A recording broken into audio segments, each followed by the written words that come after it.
नमस्कार साथियों, मैं जगदीश प्रसाद राय भारती, कर्ज मुक्त भारत अभियान, भागलपुर, बिहार। दोस्तों, जैसा कि आपको पता है कि निःशुल्क कर्ज मुक्त भारत अभियान पूरे देश में चलाई जा रही है और अभी तक 14 लाख लोग फॉर्म भर चुके हैं, इससे जुड़ चुके हैं। जो लोग कर्जे के दलदल में हैं, उनका कर्जा माफी कराने के लिए हम लोग भारत सरकार से प्रयास कर रहे हैं। और जो इस अभियान को शुरू करने का जो उद्देश्य था, खास करके जो लोग आत्महत्या जैसे गंभीर कदम उठाया करते थे, उनकी जान बचाने के लिए। और बड़ी खुशी की बात है कि हम लोग अभी तक 2 लाख से ज्यादा लोगों की जान बचा चुके हैं पिछले 17-18 महीनों में। और इस अभियान को शुरुआत करने वाले श्रीमान शाहनवाज चौधरी भारतीय जी ने अब भी सरकार की दबिश उनके ऊपर में भी काफी बढ़ गई है। सरकार जो है उन्हें बेवजह उनकी जो सोशल मीडिया प्लेटफॉर्म थी, यूट्यूब और फेसबुक को उनके बंद कर दिया है। और सरकार ने जो आम लोगों का कर्जा माफी का फॉर्म भरा करके हम लोग प्रधानमंत्री कार्यालय को जमा दिया करते थे, सरकार उसको लेने से भी पिछले महीने मना कर चुकी है।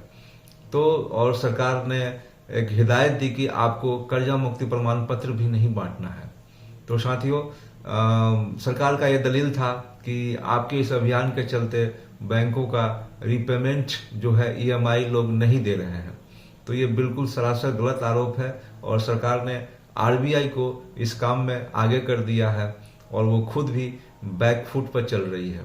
जबकि इस अभियान में शुरू करने का जो मूल उद्देश्य था, लोगों का जान बचाना, और जो कर्जे की दलदल में फंस चुके हैं, जिनका कमाने का रोजी रोजगार साधन जो भी था खत्म हो चुका था, उन लोगों का कर्जा माफी कराने के लिए भारत सरकार के ऊपर में दबाव बनाई जा रही है। सरकार ने अभी तक तो नेगेटिविटी ही दिखा रही है और अभी भी हमारे पक्ष में अभी उसने कोई भी निर्णय नहीं लिया है। और विशेषकर जो लोग कर्जे से परेशान हैं, उनका बराबर कॉल्स हमारे पूरे देश में वॉलंटियर्स के बीच में आते रहते हैं और उनकी व्यथा सुन करके हम लोग भी कभी कभी व्याकुल हो जाते हैं कि ये सरकार को क्यों नहीं दिखाई पड़ रहा है, किस तरह से रिकवरी वाले घर परिवार को टॉर्चर करके उनके खिलाफ उनके घरों में जाकर के उनके साथ बेइज्जती, बदसलूकी और गंदी गंदी भाषा का इस्तेमाल करते हैं, गाली गलौज करते हैं। इतना आरबीआई का गाइडलाइंस होने के बावजूद भी कहीं पर उनके अंदर में कोई बदलाव नहीं दिख रही है। विशेषकर ग्रुप लोन वाले तो समझिए कि वो महिलाओं को, कल भी मेरे पास कई फोन कॉल आए थे जिसमें कि महिलाएं जो है वो बता रही थी कि अपने पति से बिना पूछे ही उसने ग्रुप लोन ले लिया है और अब वो चुका नहीं पा रही है। और उनके जब उनके पति को पता चला कि जो महिलाएं ग्रुप की हैं, उन्होंने सबने ग्रुप लोन ले रखा है और ये ग्रुप लोन एक बार नहीं, एक कर्जे को, बड़ी विडम्बना की बात यह है कि एक कर्जे को चुकाने के लिए उन्होंने कई ग्रुप जो है वो कमिटी उठा चुके थे, कई लोन ग्रुप का लोन का उन्होंने ले चुके थे, जिसको कि चुकाने में वो असक्षम साबित हो रही थी।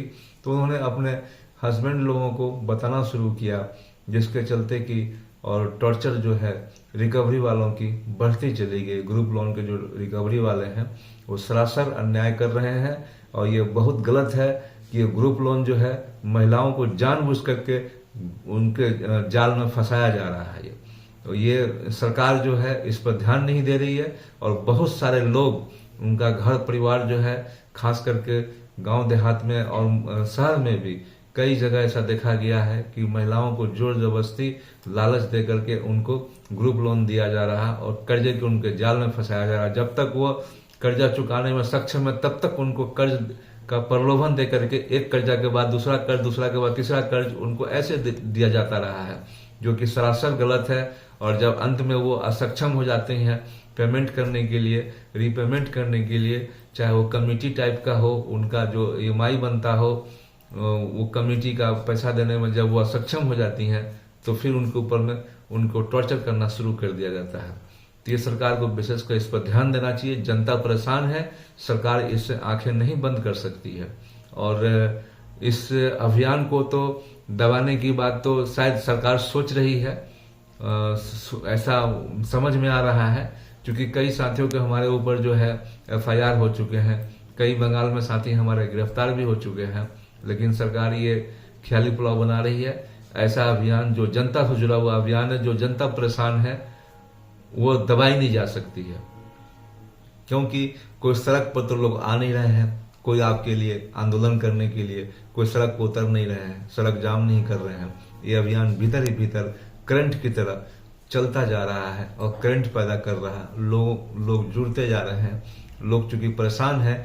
हाँ, ये अलग बात है कि उसमें 10 से 20% लोग ऐसे भी होंगे जो कि बेवजह इसमें आकर के और अपना उल्लू सीधा करने के सोच रहे होंगे कि मेरा भी कर्जा माफ हो जाए, लेकिन बिल्कुल नहीं।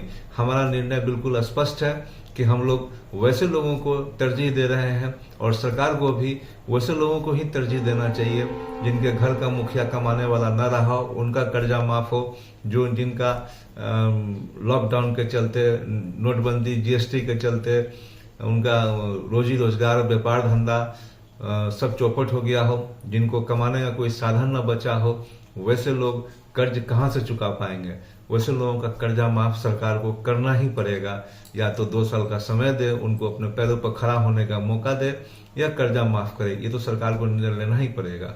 तो ऐसी स्थिति परिस्थिति को देखते हुए अगर सरकार सोच रही है कि हमें दबाई जाए, तो ये तो ऑलरेडी मैंने कहा पहले भी कि सड़कों पर कोई जाम वाली स्थिति उत्पन्न नहीं हो रही है, कोई हड़ताल नहीं हो रहा है, कोई लोग आकर के आपके पास पहुंच नहीं रहे हैं।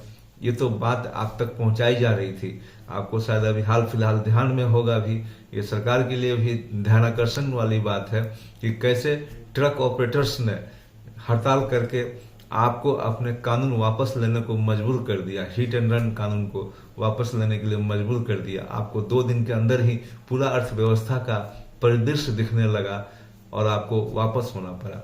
जबकि आपकी वो हिट एंड रन वाली जो लॉज थी, कहीं न कहीं कुछ हद तक सही भी था, लेकिन फिर भी आपको बैकफुट पर जाना पड़ा। क्यों? क्योंकि आप आम हितों को ध्यान में रख करके जो एक डिस्कशन की बात होती है, आप नहीं कर पाते हैं, जिसकी वजह से आपके मन में जो कानून उत्पन्न होती है, अध्यादेश ला करके आप लागू कर देते हैं और आप उसके जो परिणाम होते हैं उसको कहीं ना कहीं एक सार्वदेशिक रूप में पूरे देश के हिसाब से आकलन करने में आप लोग पिछड़ रहे हैं। इसलिए हमारी भी दरख्वास्त है सरकार से कि चुनाव का मौका है, चुनाव का महासमर 2024 का, लोकसभा का चुनाव का शुरू होना है। ऐसे मौके को फायदा उठाते हुए आप आम जनता को एक रिलीफ दे सकते हैं, उनको एक चुनाव में वायदा भी कर सकते हैं कि हमें अगर वोट मिलेगा तो हम जनता के कर्जा माफी को सोचेंगे, उनके लिए कोई न कोई प्रयास करेंगे, उनको समय देंगे या कर्जा माफ करेंगे। कुछ भी इस तरह का आपको अपना निर्णय या इस टाइप का कोई भी एक वक्तव्य जारी करनी चाहिए थी। शायद ऐसा हम उम्मीद कर रहे हैं और शायद सरकार ये सोच रही है कि ये दिखाई तो नहीं पड़ रहा है, लेकिन ये अंडर करंट चल रहा है, ये ध्यान रहे सरकार को। इसलिए अगर सही से सही मायनों में अगर देखा जाए तो सरकार को इस पर निर्णय कुछ न कुछ लेना चाहिए, संज्ञान लेना चाहिए, प्रेस में आकर के या कुछ न कुछ एक वक्तव्य जो है जनहित में जारी करनी चाहिए, कर्जों वालों के लिए जारी करनी चाहिए, क्योंकि ये बड़ी परेशान है। हमारी विनती है कि सरकार इसको ध्यान दे। जय हिंद, जय भारत।